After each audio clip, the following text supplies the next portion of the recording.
Hey, so we hope that by now you have heard about and have downloaded the Church Center app. It is a great tool. It is the best way to keep connected to everything at Grace Collective. And if you need help doing that, stop by. Our hospitality team would love to help you access that and see how it works. If you need that help, please see them after the service. Or if the sermon gets boring, just head out whenever you want to.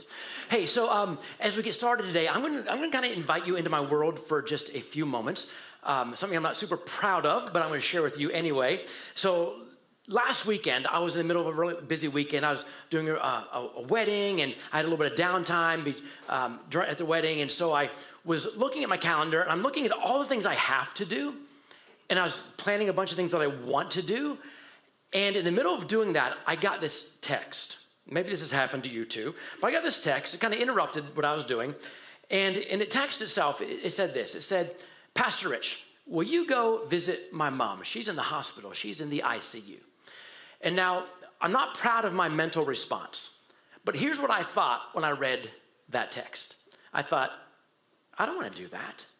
You know, because here I am planning all the stuff I want to do, looking at all the stuff I have to do. It's a really busy week. I don't have time to go do that. And it had nothing to do with the people sending the text. Like, I don't know the woman very well that sent the text. I did her wedding 6 months prior. She and her husband are a lovely couple. And I met her mom there. So I met her mom one time. So it really had nothing to do with the people sending the text, and making the ask. It was just that there was an ask. And that ask did not fit into my plans. Has that ever happened to you? Yeah, some of you with me? Okay. So it opened me up to something. It made me realize something. It maybe you realize as well that you don't get to plan everything that comes into your life. You know, you want to plan some things. You want to plan the good things. Those are easy to plan. Those are easy to prepare for. In fact, you get your calendar out and you like, hey, on this day, I can't wait. I'm going to go there. And I can't wait this weekend. I get to spend time with them. And I can't wait, the following week, I get to go do that over there. And those things you prepare for and plan for, you're excited about when they come into your life because of the things you plan on, you want to do. But the things that you don't want to do, those things that come in as interruptions and inconveniences, they just kind of land in your life. You don't get everything just like you like it or like you want it. You don't get to avoid the drama with your boss or fights with your spouse or the fear of surrounding your children or texts that interrupt your plans. They just kind of interrupt. You don't always get to know what's coming, but you do get to choose what you do with it. And this morning, we're going to see why that matters. But first, let me just say welcome. Welcome in. If this is your first time with us at Grace Collective, we hope it won't be your last time. If you've been with us for 2, 3, or 5 times, we can't wait to get to know you better. And if you're normally with us, we are so glad you're here. Welcome home again. And if you're joining us online, we are so glad you tuned in. In fact, let us know who you are, where you're watching from. We have people every week. There's someone in Germany tuning in to Grace Collective Church. And we have people from all over the different states joining us. So, hey, just let us know who you are, where you're joining from, and we'd love to connect with you virtually as well. We're super glad that you're here.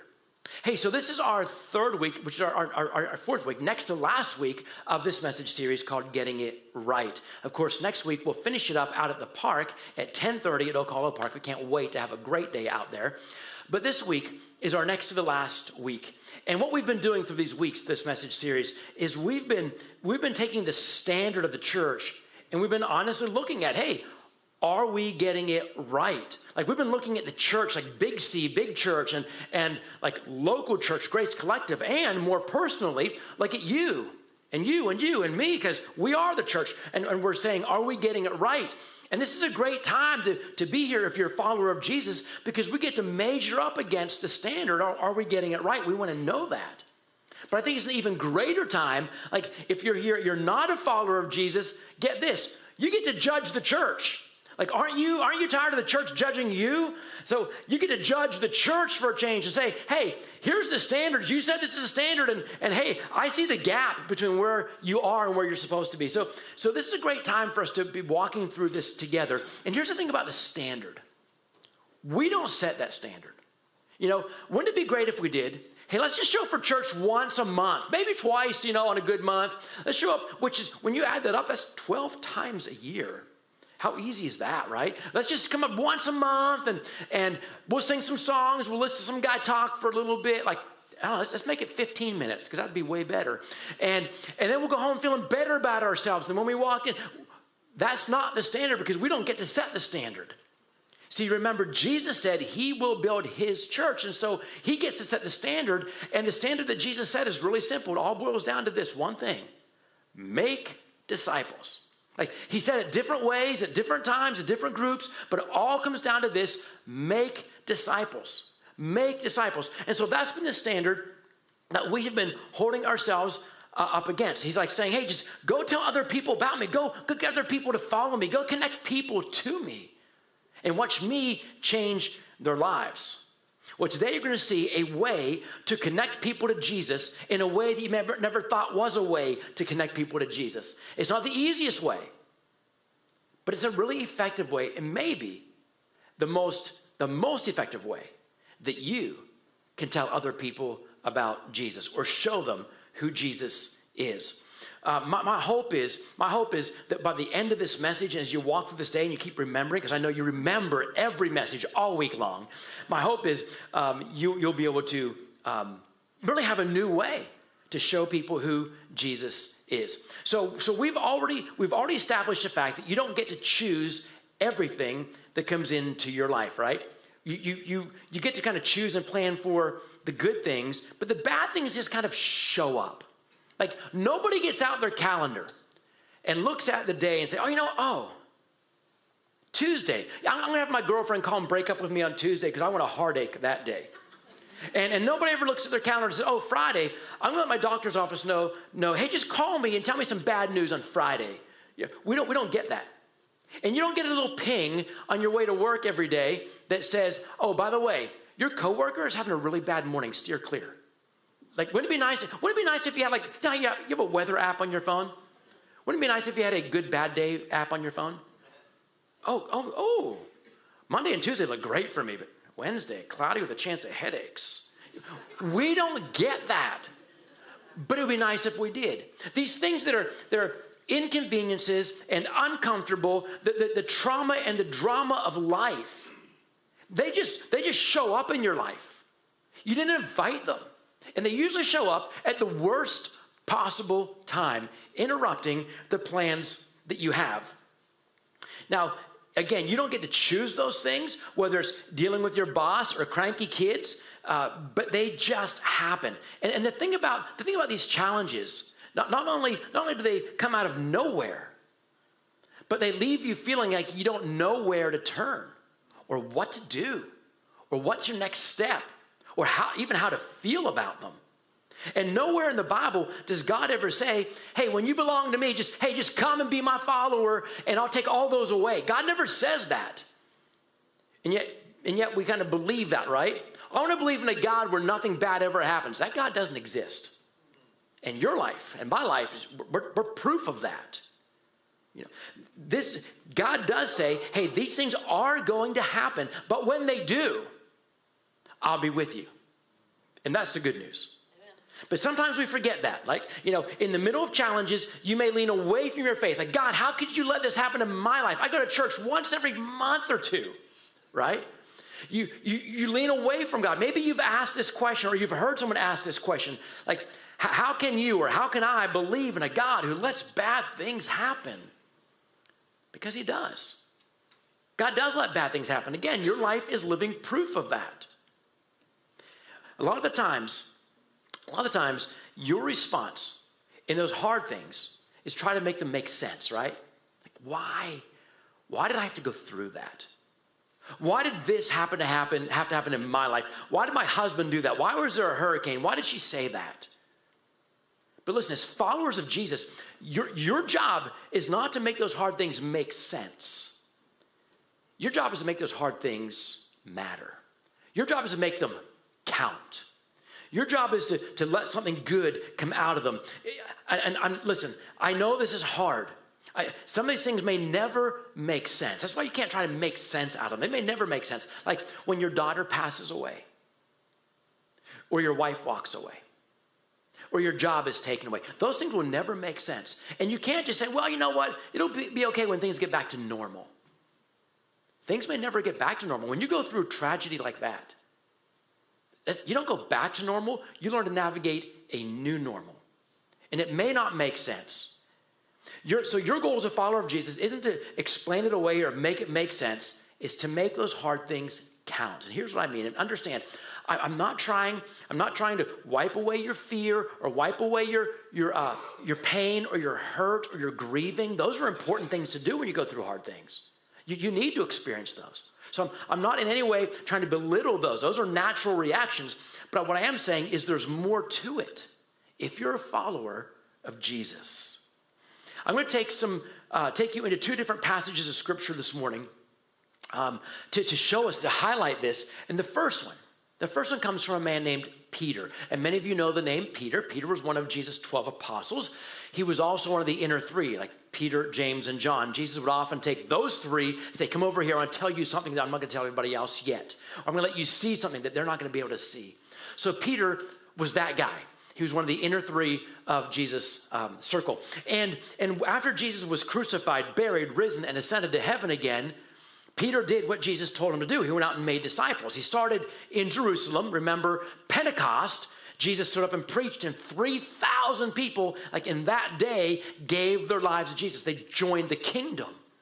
But he also went beyond Jerusalem to Judea and Samaria, to the ends of the earth. He went around the known world, teaching people, connecting people to Jesus. And most theologians, most scholars agree that he ended up in Rome, and he was killed in Rome by crucifixion. Now, there's legend that says that when he was about to be crucified, he said, wait a minute, can I make a request? I don't want to be crucified. I'm not worthy to die the same way my Savior died, so crucify me upside down. That's not biblical. It's legend. It may have happened. It may not have happened. But that's what our legend tells us. But before Peter was put to death for his faith, he wrote letters. We have two of those letters in the Bible. We call them 1st and 2nd Peter because we're super creative in how we name the books of the Bible. But it just tells us who wrote them. But he was writing them to people who were living on the run. Like, they were believers that because persecution broke out, they scattered. Like, their lives were being threatened. And so in their homeland, they left everything and they went to live somewhere else, usually in the Roman Empire, because it was huge. And they lived somewhere else in the known world.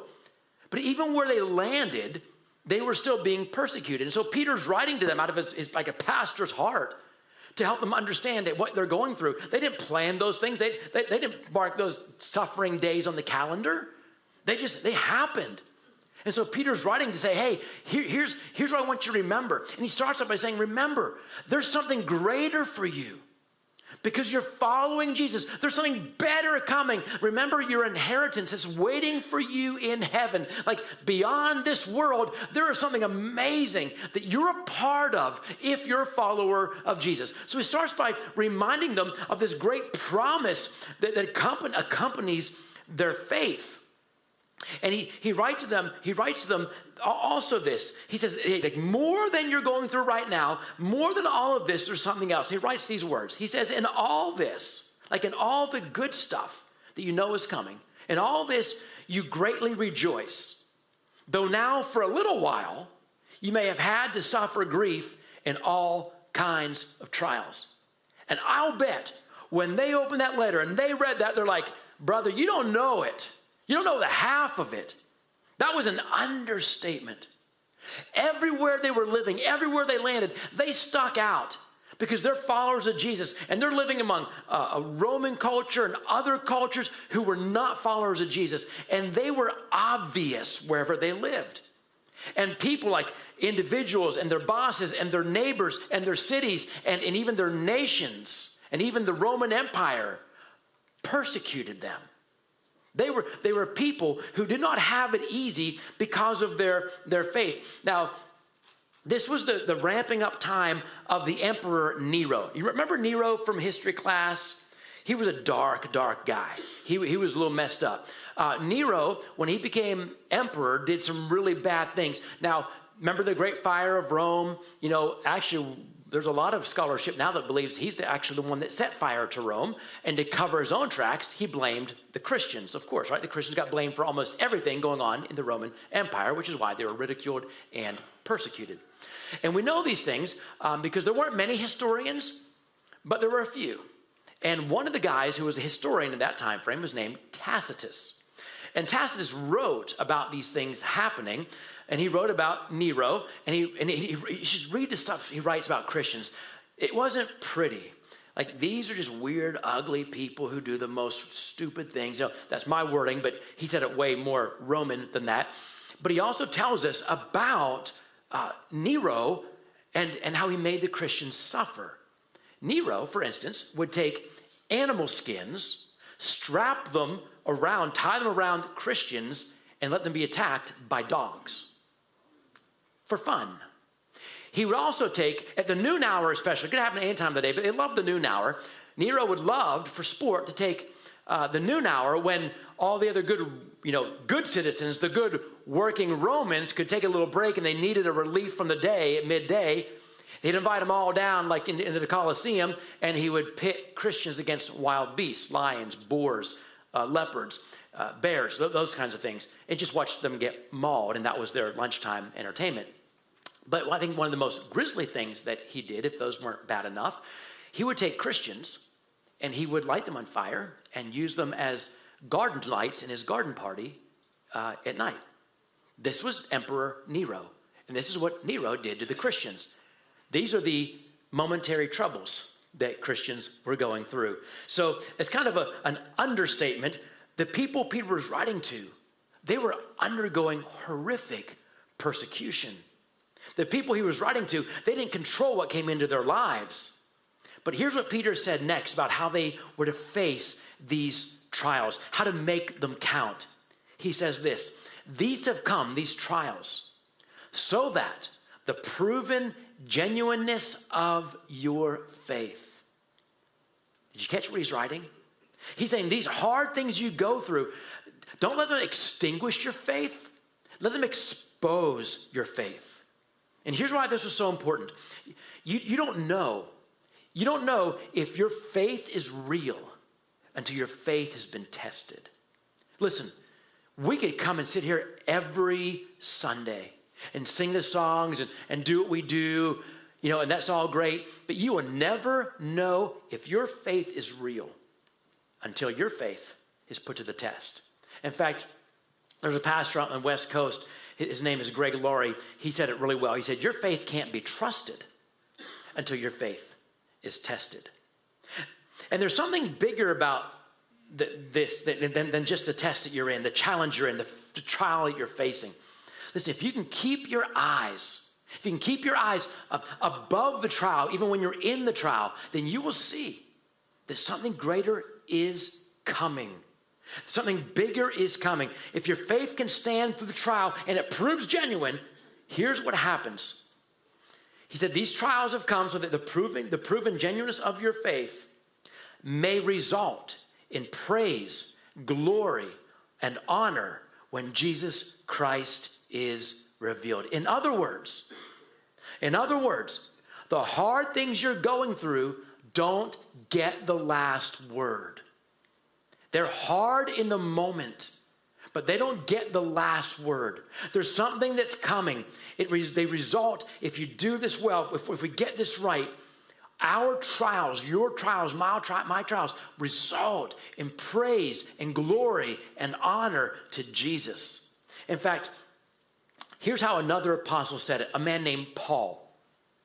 He knew his fair share of suffering, and he gave his life for Jesus. This is what he wrote. He said, for our light and momentary troubles are achieving for us an eternal glory that far outweighs them all. This is the radical reality of God's kingdom being drug into your present reality, into your life. Listen, you're going to have trouble in this world. You just are. But if you can keep this perspective, if you can look to the horizon, you can say, hey, this is hard, but it's not forever. If you can let Jesus put this in perspective, something greater is coming. This is what followers of Jesus get to experience. Just like your family, just like your friends, just like your coworkers, just like your classmates. Listen, just like everybody else, we go through trials. But we don't go through trials just like everybody else. Followers of Jesus go through trials with the hope of the promise of Jesus. And listen, if you are not a follower of Jesus, you can be. You can have this same hope. You can have the same strength. You can have the same perspective that which make the hard things actually worth going through, because you know something greater is coming. We'll talk about that opportunity in a few minutes at the end of the message. But here's the other kicker about all of this. When you're going through the hard things in your life, what you're experiencing and what you're getting out of it is not just for you. This is where your faith impacts other people. When your faith gets tested and your faith proves genuine, it becomes a witness, perhaps the strongest witness, to other people around you. People are going to look at you, right? People are going to look at you, and you know this. Your challenges and your trials and your tests, they're not always private. People know what you're going through. And when they watch you go through it, like Jesus tells you you can, when you let your faith come to the front and your faith rise to the top, they're going to look up and they are going to notice and they're going to connect to Jesus. In fact, this is something that Jesus said. And I wonder if maybe Peter remembered it when he wrote what he wrote. Let me tell you how Jesus said it. It was early in Jesus' ministry, before he was really popular, but people were really curious. So crowds were gathering around him. They were curious, but they weren't committed. But there was a small group of them that were all in. And one day, Jesus was surrounded by this big crowd of people, and he peeled off from the crowd of people, went up on a hillside, and he sat down, which was a sign that the rabbi was going to teach. So he sat down, and his committed core came to him, and he began to teach them. Now, the crowd also filtered up around him as well, but Jesus was talking to this small group of people who were ready, we're going to follow you, Jesus. Jesus had something he really wanted to communicate to them. Hey, if you're going to follow me, then you need to know this. Now, this is recorded for us by a man named Matthew. Matthew, like Peter, was one of the 12 apostles. And Matthew, when he wrote, he was like a biographer of Jesus' life. Did you know there were lots of biographers of Jesus' life? 4 of them made it into the Bible, right? Matthew, Mark, Luke, and John. But Luke begins his gospel saying, many people have undertaken to write up an account of the life of Jesus, which is really crazy, because back in that day and back in that culture, back in that era, nobody wrote about anybody very much. It was too expensive. It was too hard. They just didn't do that. There were a few historians, but not many. The fact that many people looked at this guy named Jesus who was killed as a criminal. He was from a no-name town called Nazareth. He was a common day laborer. That something about him was so appealing and so compelling and so amazing that many people would write about him. That's miraculous in its own right. So Matthew is one of the people that wrote about Jesus. He was one of the many, many people. And what Matthew wrote in this part we're reading from is just we call it the Sermon on the Mount. Again, he's up on a mountain, so we're really creative with our naming, his Sermon on the Mount. And this was Jesus' first big presentation on who he was and the kingdom he was ushering in. He's not just saying, though, here's who I am. He's saying, here's what it means to follow me. So here's what he said to them. He said to the people who were all in, the committed core, he said, you are the light of the world. A town built on a hill cannot be hidden. Neither do people light a lamp and put it under a bowl. So this is all about being noticed. This is all about being seen, like a city on a hill, especially in that region. Man, it stuck out like crazy. And when it came to a lamp, they didn't have lights, electric lights. They didn't have flashlights on their phones. When it got dark. But one little oil lamp could light up a whole room or even a whole house. So Jesus is saying, hey, there's something about you're going to be noticed. It's almost like a warning. He's saying, if you follow me, people are going to know it. You're going to stick out. Your actions and your reactions are going to be visible to everyone. And not just when things are going great. I remember, I've read this my whole life.